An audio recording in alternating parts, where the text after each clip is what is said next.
નમસ્કાર મિત્રો રેલો વિરમગામ પહોંચ્યો। જગદીશભાઈ વિશ્વકર્મા દ્વારા જે નિવેદન આપવામાં આવ્યું ગેનીબેન ઠાકોર પર પ્રહાર કરવામાં આવ્યા તે બાદ જે વિવાદ ઉભો થયો છે એ પાલનપુરથી ફરતો વિરમગામ પહોંચી ગયો છે।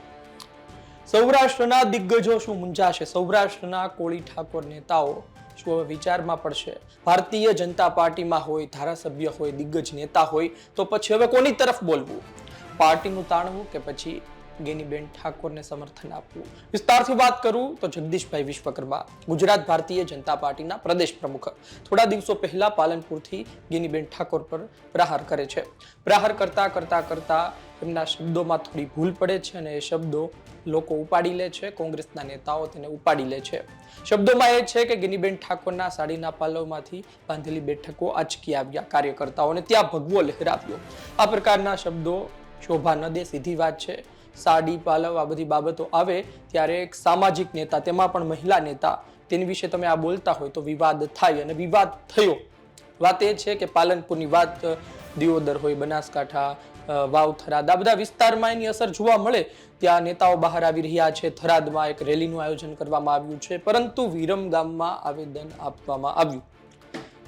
તમે વિચારો કે વિરમગામમાં રહે છે ઠાકોર સમાજના પણ લોકો છે, કોળી સમાજના પણ લોકો છે, પરંતુ જેમણે વિરોધ કર્યો એમાં કોળી સમાજના લોકો પણ હતા। પિન્ટુ કોળી જાણીતી વ્યક્તિ છે।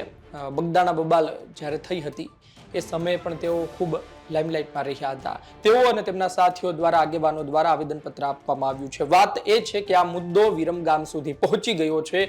કાલ સવારે સૌરાષ્ટ્રમાં આ મુદ્દો પહોંચે છે તો પછી ભારતીય જનતા પાર્ટીમાં બેઠેલા ધારાસભ્ય રહેલા, પોતાને દિગ્ગજ નેતા કહેતા, શું એ નેતાઓ મૌન તોડશે? શું એ નેતાઓ બે શબ્દ કહેશે? શું એ ગેનીબેન ઠાકોરના સમર્થનમાં આવી શકે છે?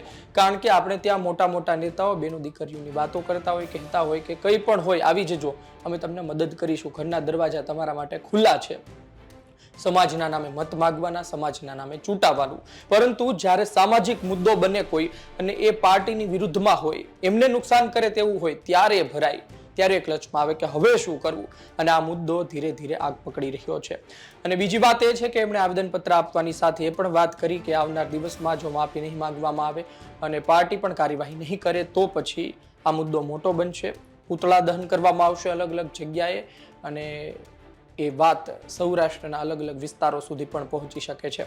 તમે જુઓ કે હમણાં થોડા સમય પહેલા શૈક્ષણિક ચિંતન શિબિરનું આયોજન કરવામાં આવ્યું હતું કોળી સમાજ દ્વારા। તેમાં હાજર કોણ રહ્યું હતું?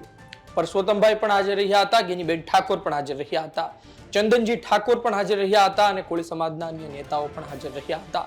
કહેવાનો અર્થ એ છે કે આવા કાર્યક્રમમાં સાથે બેસે છે તો કઈ તો સંબંધો હશે, કઈ તો વાતચીત થતી હશે। આ બધી પરિસ્થિતિ વચ્ચે સૌરાષ્ટ્રના કોળી સમાજના દિગ્ગજો મગનું નામ મરી પાડે છે કે નહીં તે આવનાર સમયમાં જોવાનું રહ્યું। અત્યારે તો એવું દબાણ પણ નથી અને એવું દબાણ નથી જે અલ્પેશભાઈ ઠાકોર પર હોય। અલ્પેશભાઈ ઠાકોર પોતે ઉત્તર ગુજરાતના ઠાકોર સમાજના મોટા નેતાઓ સાથે સ્ટેજ શેર કરે, તેમની સાથે બેસે। એક કોંગ્રેસના હોય તો પણ ફરક નથી પડતો, અન્ય હોય તો પણ ફરક નથી પડતો। સમાજની વાતમાં તેઓ એકમત છે તેવું લોકોને દર્શાવે, સમાજના બીજા વ્યક્તિઓને દર્શાવે। પરંતુ આ પ્રકારની પરિસ્થિતિમાં એમના પર ખૂબ દબાણ છે કે તેઓ કેમ મૌન છે, તેઓ ક્યારે બોલશે? આમ તો ગેનીબેનને બેન કહે છે, પરંતુ બેન માટે જ તેઓ શું મેદાને આવશે અથવા પોતાની પાર્ટીના મોટા નેતાને ટકોર પણ કરશે? એ સીધી વાત છે, પણ તેટલું દબાણ સૌરાષ્ટ્રના કોળી નેતાઓ પર નથી। પરંતુ જો આ લડાઈમાં કોળી સમાજના નેતાઓ પડશે, કોળી સમાજના આગેવાનો પડશે તો ભાજપમાં રહેલા 100% ભાજપમાં રહેલા ધારાસભ્યોને તેનું દબાણ આવશે।